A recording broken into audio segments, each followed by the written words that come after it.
Now, the fifth round of negotiations between Iran and the United States over Tehran's nuclear program has just concluded in Rome.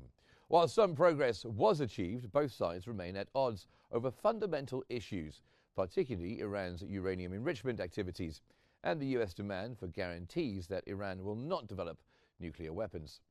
Mediated by Oman, the talks unfolded in a tense manner, with Washington's coordination with Israel adding another layer of complexity to the diplomatic puzzle. To unpack the latest developments and explore the broader implications, we are joined by two distinguished guests. Dr. Ashraf is a world politics analyst, and Ali Atef is a researcher at the Egyptian Center for Strategic Studies, both joining me from Cairo. Dr. Singer, I'll start with you. The U.S. continues to insist on these strict limits on Iran's nuclear program. How firm do you think the U.S.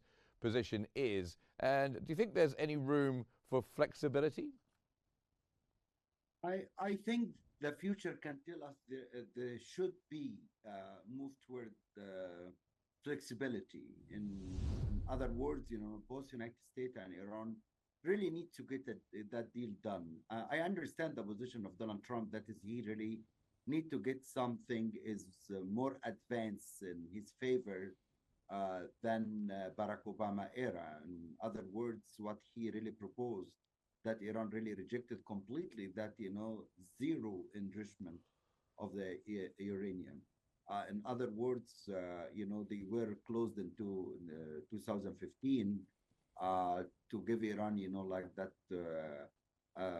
acceptance, or give Iran that kind of agreement, can really reach to 3.67 for civilian purpose.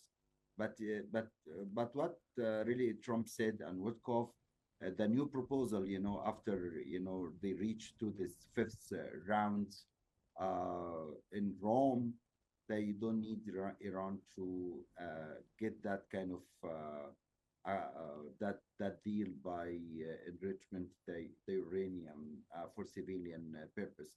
And this is actually against the Iranian sovereignty.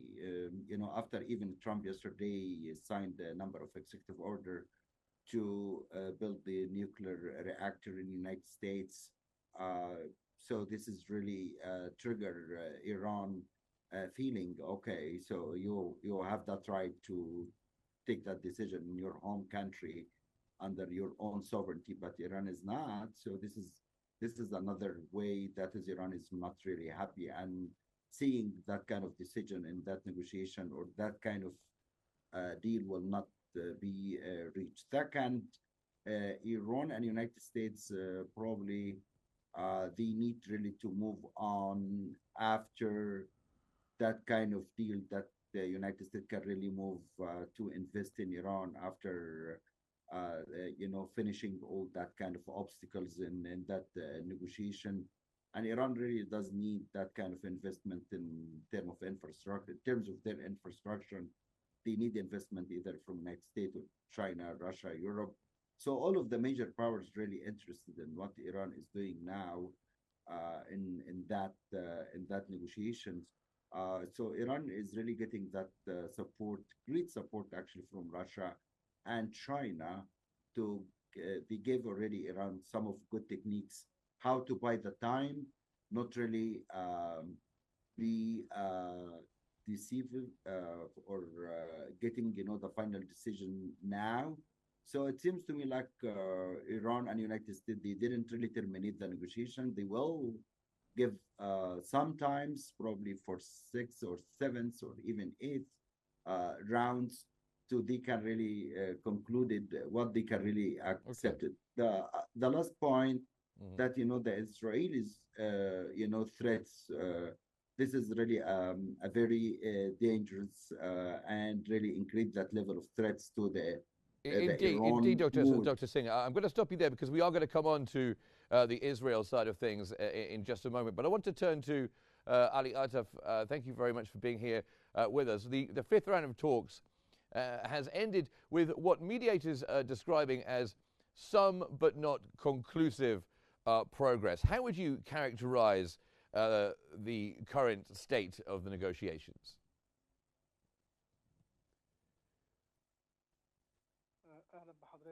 Greetings to you and your distinguished guest. The fifth round has concluded between Iran and the US in Rome. In fact, that led to indecisive result, and even wasn't expected before the fifth round. The result isn't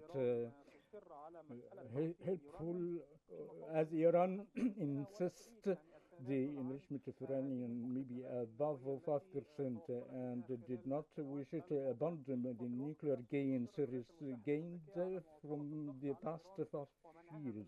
And in the meantime, the US pressure for with respect to the uranium enrichment, the fifth round, in fact, it led some indicators that optimistic, expressed by the foreign minister of Iran, Rakshi, as described as complicated, and even the Omani foreign minister Badr al-Asimi infirmed at this point that it wasn't indecisive, and this round signals an unpositive indicator with respect to both parties. In the meantime, to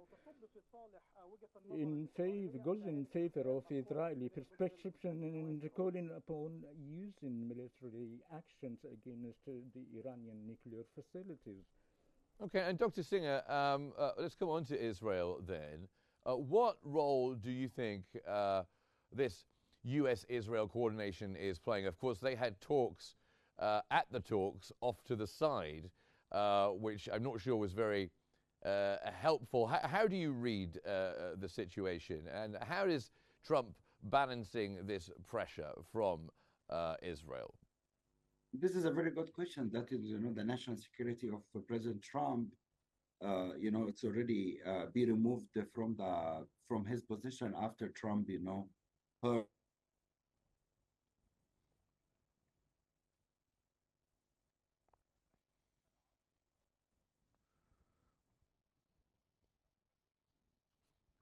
Okay, we've just lost Dr. Singer for a moment, so I'll come back to you, Ali Atef, for the time being. What would you say are the main red lines for Iran in these negotiations?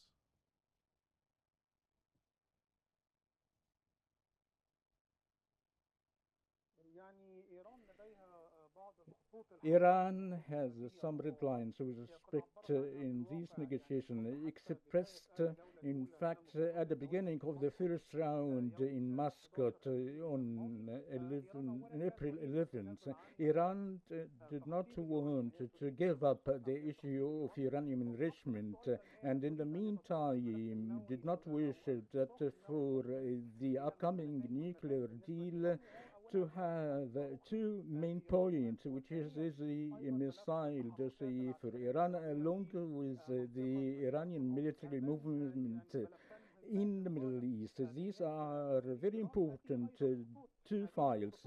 These are the main red lines with respect to Iran regarding the upcoming nuclear agreement.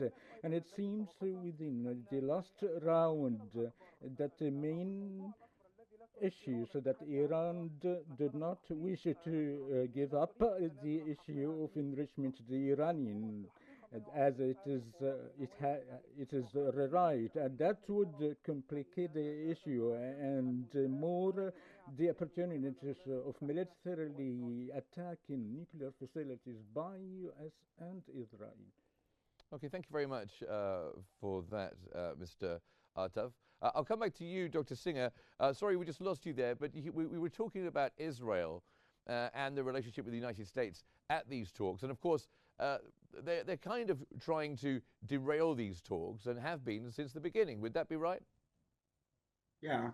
So Israel is really, it is salience in that issue is very, very high, because Israel many times, repeated to United States and their opinions and every country all over the world that is Israel never ever allowed to Iran to build its own nuclear facilities. The question for Israel is pretty clear. That level of trust between Iran and Israel is very, very, very low. So this is why Israel didn't really buy the Iran what we when Iran said clearly this is just for a civilian purpose. But Israel, repeated to United States that the core point for Israel points or Israel strategy or Israel policy, never ever to give the Iran that kind of acceptance to build its nuclear facilities, because Israel think that Iran will move directly to the weaponize that kind of nuclear facilities to get the nuclear weapon. But the dark point here, or the dark area here, in that kind of relationship between Israel and Iran, the cost of the failure of the talk could really be high in terms of what is the next. Probably Israel gonna to strike Iran. This will be like a big disaster for the Middle East. Of course, the number of conflict now in Gaza, Yemen, Syria, Lebanon. So add that up or heated up the Middle East by exchange fire or war between Israel and Iran. It will be costly for the region, and this is why Russia and China really are working hard, to let the United States put some pressure in Israel. Okay, and we'll come to you, Ali Atef. Iranian officials have mentioned a growing American understanding. That's what they're calling it, a growing American understanding of their demands. Do you think this is true? I mean, we have seen signs from Trump where sometimes he's seemed to say that it would be okay for Iran to have nuclear enrichment, but not a nuclear weapon. But then he changes his mind again. Do you think there is a growing American understanding of Iranian demands?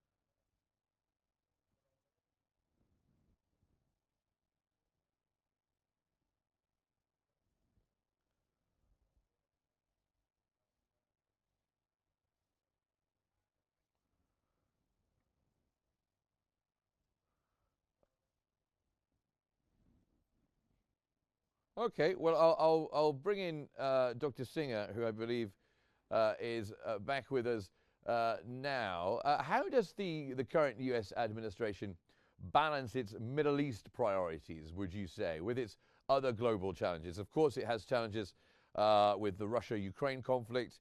It has problems, of course, with China.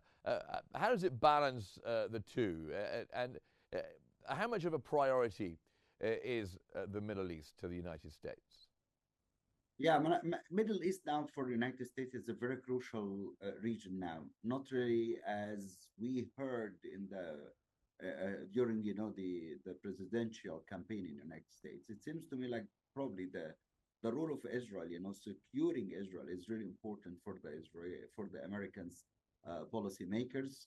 And what happening now? What is happening now? That is United States really moving to support Israel, and this is why Witkoff, left the negotiations and he did exit from completing that negotiations with Iran, and this is really I would say this is like one of the Witkoff techniques, showing that is they are not really accepting that proposal by the Iranians, but United States understand clearly that is Middle East now is very important, because if United States really didn't really make that fair and balance for the other countries, concerned like Iran's and Egypt and Saudi Arabia and all the major powers in the Middle East, this is can really open window and doors for the Chinese and Russians, to replacing the United States dominant role that was established, back to 1956. So I don't think United States can really sell that investment with the Middle East in that movement that Israel needs really to attack Iran. And if it's Israel attacked Iran, will increase that level of isolation of United States. And we don't know if China already, it is presence in the Middle East is pretty high. So we don't know if that kind of escalations, that type of tensions, and China will. I'm sure, based on my readings, that China, as China supported Pakistan in the last conflict with India, I'm sure that certainly that China will support Iran as China supported Russia. So this will not be a good picture for United States, as Europeans now they are not really accepting the United States proposal in Russia-Ukraine war, and Europeans now probably they are accepting if Iran can really take that kind of permission that can reach to the 3.67 for civilians purpose of the nuclear plants in Iran.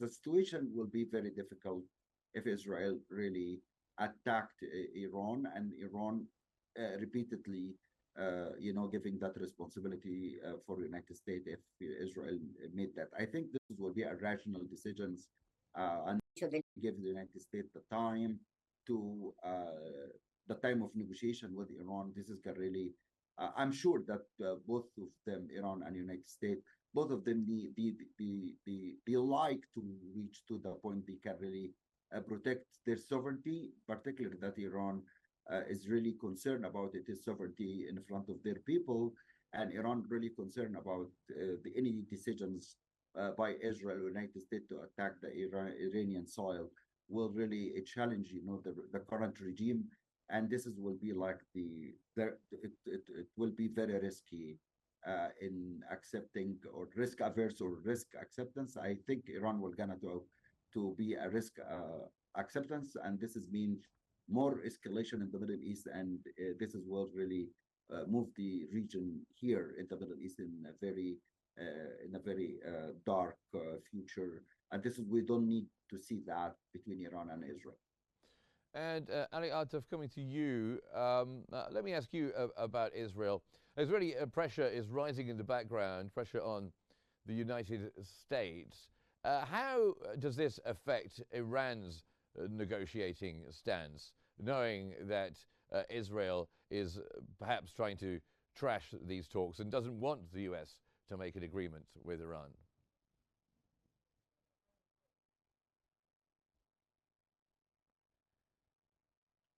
Reach that agreement with Iran. So this can really create like a threat to Netanyahu by himself, not really to the Israel. So this is basically the public opinion in Israel now, and they are really reflecting their point of view about Netanyahu policy, either in Gaza or increasing that level of escalation or escalating with Iran.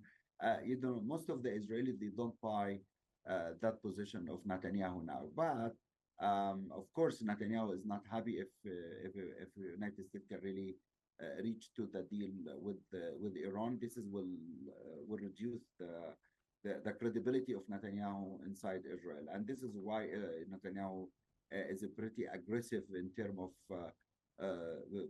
to put too much pressure in Washington D.C. using some of his tools with the Israel lobby to trying, to change Trump's mind. But by the end, based on what really I can really give that perspective for future, that United States and Iran definitely will reach to that deal where Iran can really get that, civilians. Okay. I'm sorry to break in there, Dr. Singh. I just wanted to put that question to Ali Atef as well. What do you think the Iranian negotiating stance, or how it would be affected by the situation with Israel and these talks?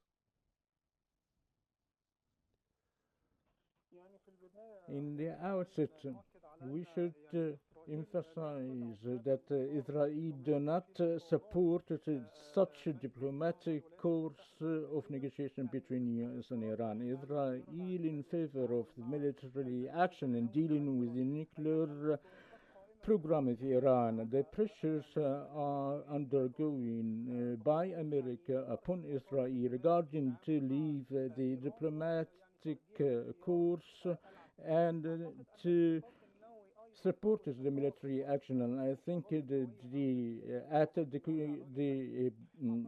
result of the Iranian and US negotiations will be constitute a very important factor regarding to the Israeli-Iranian conflict, whereas if Iran and US have reached the nuclear program, to think that the military actions will be minimized somehow, and the Iranian movement to the point of peaceful vis-à-vis the military actions, and this will reflect the future of the Israeli-Iranian conflict. On the other hand, if there is US-Iran never reach an agreement, I think that the future of Iranian-Israeli conflict will be worsened compared to the previous or now. And I think the matter will be worsened if the both parties engaged in vast military clashes or direct military action between Iran and Israel, whereas both sides were engaged in such direct courses since April last year, when both sides clashed each other. And I think the result of negotiations will be constituted a very important factor regarding the future of the conflict between Iran and Israel. And I think within these times it is most importantly that the Israeli factor will be decisive regarding the interaction between Iran and US, as Iran's insistence of Iranian enrichment, I think, would lead to the failure of negotiations, will be in favor of the Israeli perception calling upon using military actions upon the nuclear Iranian program. Well, thank you very much, both of you, for joining me here on the program. Thank you for your insights. Ali Atef, a researcher at the Egyptian Center for Strategic Studies, and Dr. Ashraf Singer, who is a world politics analyst. Thank you very much indeed.